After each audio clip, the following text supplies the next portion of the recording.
c'est bon. Salaamaaleykum mbokki Sénégal ñu ngi leen di nuyu yéen ñëpp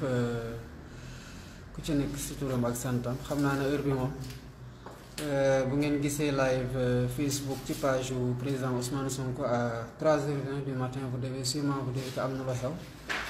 effectivement am na lu xew parce que suñu siège bi ñëpp xam nekk Pastef nekk ay Yoff ñuy siège yu Pastef Yoff la ay une dizaine d'éléments armés yegg si tout à l'heure fekk ñun sax ñu ngi woon ci ay réunion ci beneen côté bi ci biir Dakar man ak président Ousmane Sonko ak Birame Souleye Diop ñu yegg si fii avec des armes blanches dugg ci siège bi lépp lu ñu fi fekk comme ni ngeen ko mën a remarquer carrément muy chaise yeeg gaz yeeg ordinateur yi donc lépp lu ñu fi fekk ventilateur yi appareil photo portable xale ñu yóbbu ci booy fenêtre di fanaan yëpp yóbbu nañ ko fi fi ñëw xam nañu c'est la salle de réunion bu parti bi donc li ngeen di gis nii yëpp ay affaires yoo xamante ne dañ fi toj verre yi di ordinateur yi di moto non parce qu'ils ont dit que c'est des armes blanches donc boo xoolee dañu ñëw carrément ils ont fait ce qu'ils ont voulu faire donc boo xoolee fii plutôt que de daanaka lii moo ci des télé bi donc ils ont frappé ici des coups aussi gis nga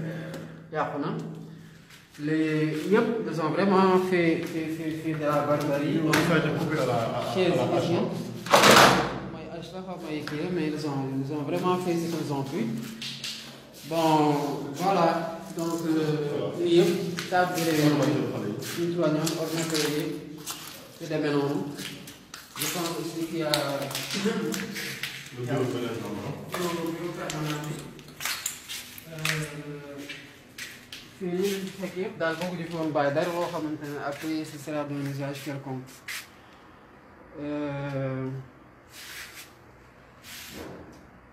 je pense que ni ngeen ko gisee nii la demee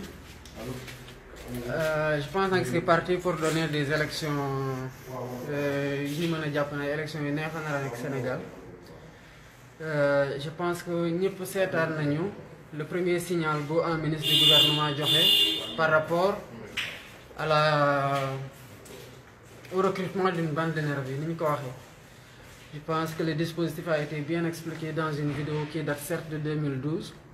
mais ça signifie que l'état d'esprit barbare était déjà là et bien implanté. dafa réveillé rek ci moment boo xamante ne seen sérénité wàññeeku na lu leer te leer na moom mooy. Le responsable mooy ñu war ñun acteurs politiques yi parce que amuñu droit taal dëkk bi loolu c'est à la fois valable pour le pouvoir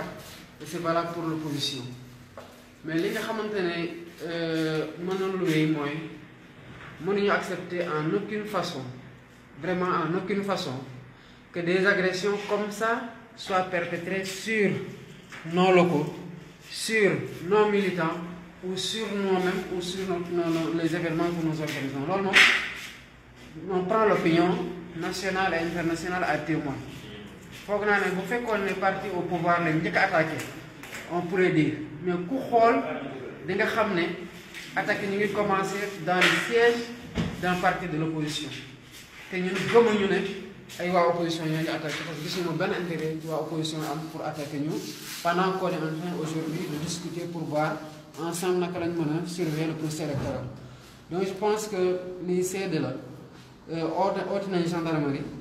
dans un premier temps ils nous ont dit que nañu bàyyi ba suba ñu porte plainte ñu bu ñu ñëwee dañu xool mais ils nous ont rappelé en disant que léegi ñu yegg si pour ensemble qu'on puisse voir ñoom ñu constater de leurs propres yeux ce qui s'est passé ici et je pense que c'est suffisamment grave pour que l'opinion soit alertée et prise en témoin pendant qu'il y a encore temps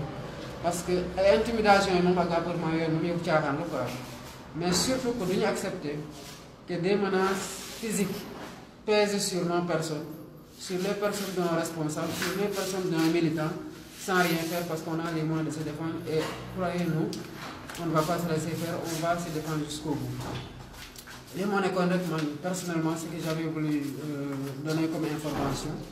pour que nit ñi xam ne lii xew na fi ñu xam ne aussi situation tensionnelle bi à une semaine de la campagne électorale daanaka door na mais je pense que bu ñu continuer nii te ñi ci war a wax waxuñu ñi ci war a jël seen matuwaay jëluñu ko je pense qu'on va vers des élections extrêmement sanglantes et je pense que le pouvoir de faire mal est entre les mains de chacun et personne ne se laissera faire. Salam alaikum. Bon, moi je vais m'adresser aux militants. ñoom laay waxal. Il faut qu'on se tienne prêt aussi parce qu'on attend que la justice fasse son travail. Des enquêtes se déroulent normalement. ñi def lii ñu jàpp leen parce que ils ont parlé à l'agent préposé à la sécurité en lui disant wax nañ ko ban leader la ak fan la moom loolu en fait ça va être très clair mais nañu xam ni bu fekkee ni loolu amul ce travail de la justice là on n'est pas attendu li waa ji wax rek moo ci mën a am chacun est capable de se faire justice à lui-même je pense que nañu réagir autorités yi li ñuy xaar ci ñoom nañu réagir ni mu waree ñu xam ni justice am na ku def la war te def ñu jàpp la teg donte ci nguur gi nga far donte foo mënti far bu loolu amuleen nag ils vont laisser les gens se faire justice à eux-mêmes ku nekk mën na fayu de façon gis nga ñu yor jaas yi ci dëkk bi fii jaas yi 3000 francs lay jar ci mbedd bi yat 1500 francs lay jar ci mbedd bi ku nekk mën na ko for xam nga xam nañu siège yëpp siège bu nekk xam nañ fu mu nekk ku nekk xam nañ fu mu dëkk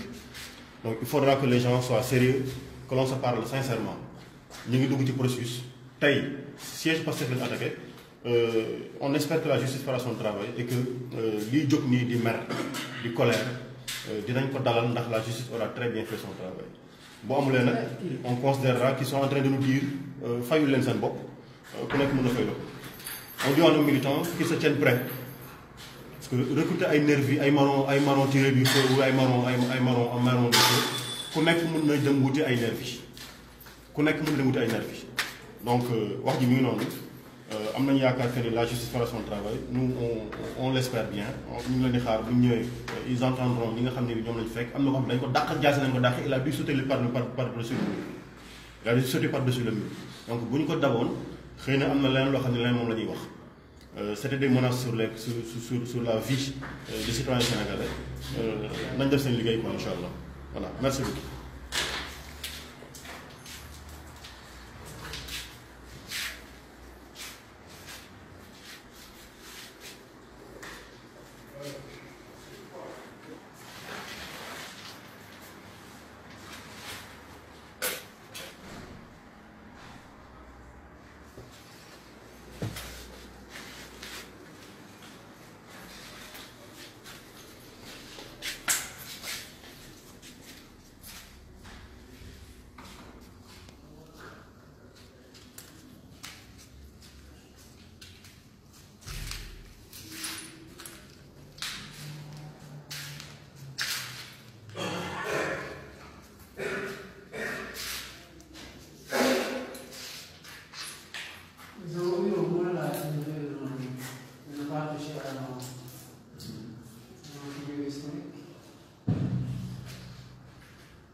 Ils nous ont laissé, non? Au moins.